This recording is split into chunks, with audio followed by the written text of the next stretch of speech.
Welcome to a new daily top AskReddit video. Today's topic: What screams, I'm bad with money?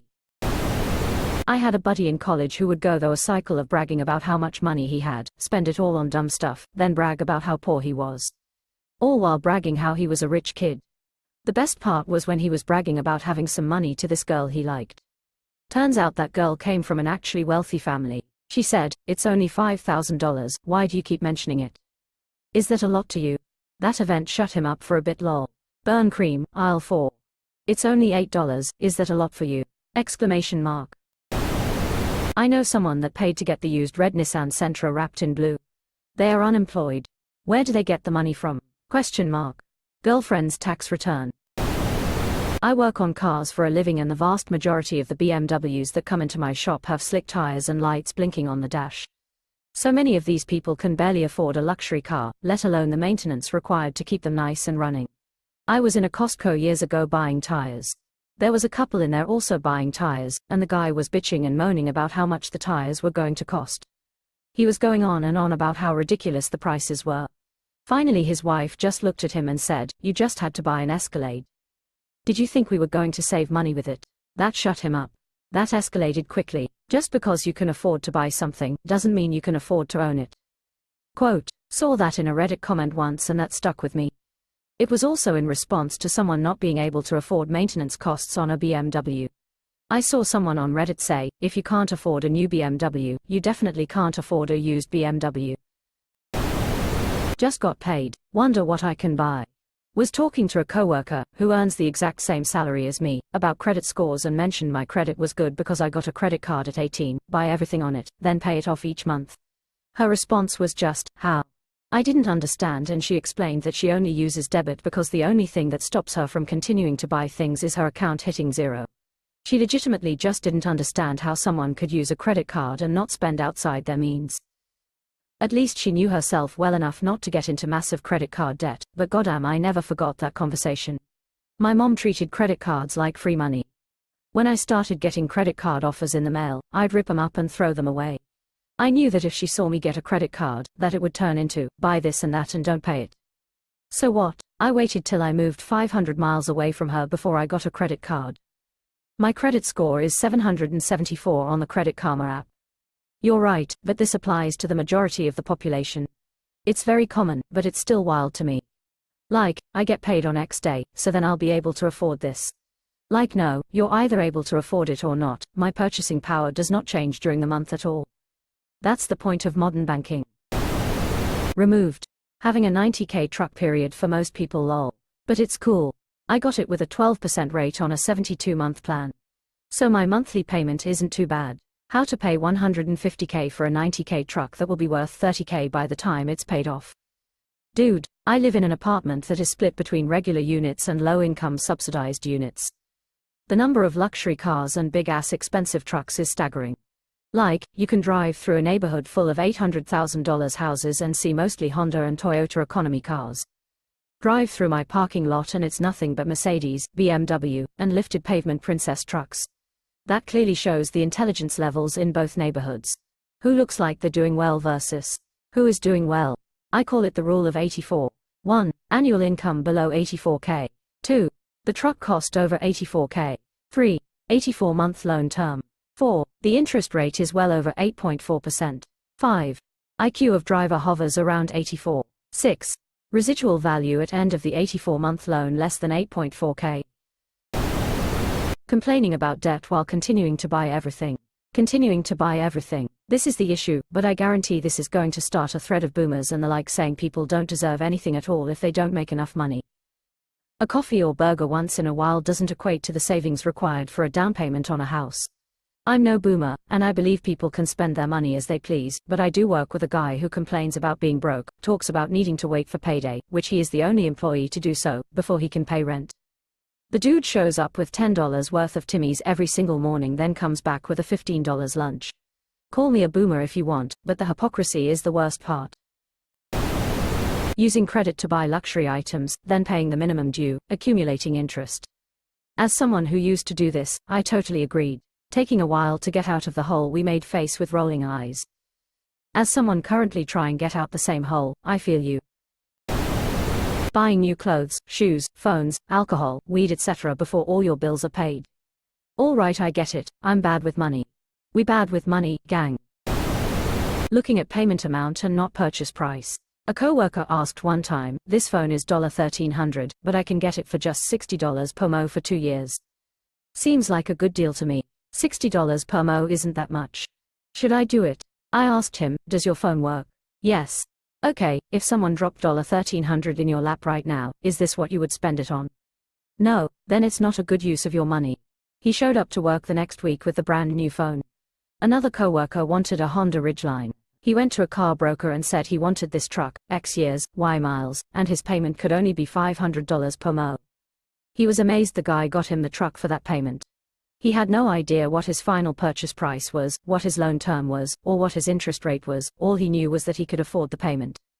Interest rates and loan terms on vehicles are astronomical and still getting worse.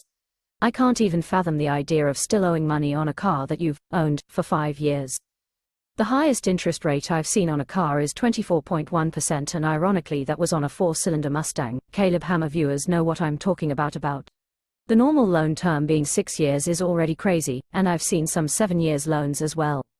It's only going to be a matter of time before 8-year terms are a thing. That's crazy, and some of these 6-year loans have monthly payments that are into 4 digits. You might as well be renting a car at that point. I bought my wife a 2017 Acura RDX in April of 2020 at a 1.4% interest rate when dealerships were in peak freakout mode over COVID. Still can't believe I got a rate that low. Was going to pay the car off this year, but figured with a rate that low I might as well just let it ride. It will pay off next spring anyway. Michael Scott already screamed it, I declare bankruptcy. Quote, you can't just say the word bankruptcy and expect anything to happen. He didn't say it, he declared it.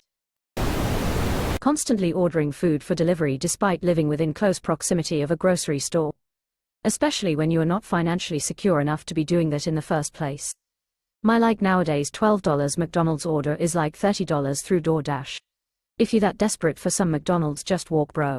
My roommate does this. She'll cook a bunch of food, let it sit in the fridge and rot, then order DoorDash the rest of the week. She won't even go and pick up the food herself on the way back from work. She'll come back home and 10 minutes later meet the delivery driver downstairs. I make more than she does, and even I can't afford that. Lol, I had a coworker who was eager to get home because her DoorDash delivery was almost there and she didn't want to miss it. Curious, I asked her what she chose to order from, assuming something yummy like a Thai place or whatever. Nope, it was A&W, a burger combo.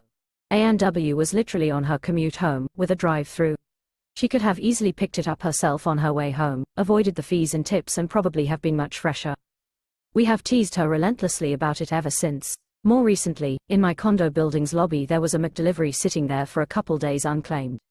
So I finally decided to turf it before it began to smell. I took a look at the receipt stapled to the bag and it was 1 medium fries for $5.19 while the delivery fee was $5.99. Someone paid more for delivery than the food itself and then never even bothered to eat it. Man facepalming light skin tone. Impulse spending, while complaining about being broke all the time. I'm so broke I'm losing sleep. Check this new tattoo, custom lingerie, vacation, designer junk I got. My mom and sister live together still. Couldn't afford rent or their car between the two of them. Nearly had the car repossessed and were closing in on eviction until my grandmother loaned them. She explicitly said, pay me back when you're more stable, enough money to keep the car and stay in their apartment. 4 months later my sister gets her tax refund for $4500. She had a kid and isn't with the father, and, instead of making any effort to pay my grandmother back, pay off the car, or have any sort of emergency fund, the two of them buy an expensive purebred puppy, Airedale Terrier. They dropped over $2,000 for the dog and then spent another $500 on a crate, toys, leashes, and dog food. Less than 6 months later they lost the car and were evicted. They moved in with my aunt and her husband hated the dog, so it was taken to the SPCA. It wasn't even a year old. My grandmother didn't see a cent of money returned before she died. So, that, people bad with money buy things they can't afford instead of stabilizing what they already have. Holy shit, they sure insufferable. That story made me feel so much better about my own choices. This is why we come here. Depends on what you call bad. My sister has been a saver, penny pincher since childhood, which was a bit traumatic, admittedly. She is now nearing retirement and everything she and her husband have is paid off. She isn't rich, but will have the comfortable retirement she has earned and deserves. She hates going into debt and her cards are paid down monthly. Sounds great, right? It would be if she wasn't so completely obsessed and angered by people who don't do or think as she does, including her husband. For instance, her house and cars are modest to decent, while her friends are all buying nicer things, vacation homes, travel, and other luxury items. Most, if not all, of these things are paid for with credit and it just drives her crazy. She is so jealous of what they have, yet so angry at how they got it.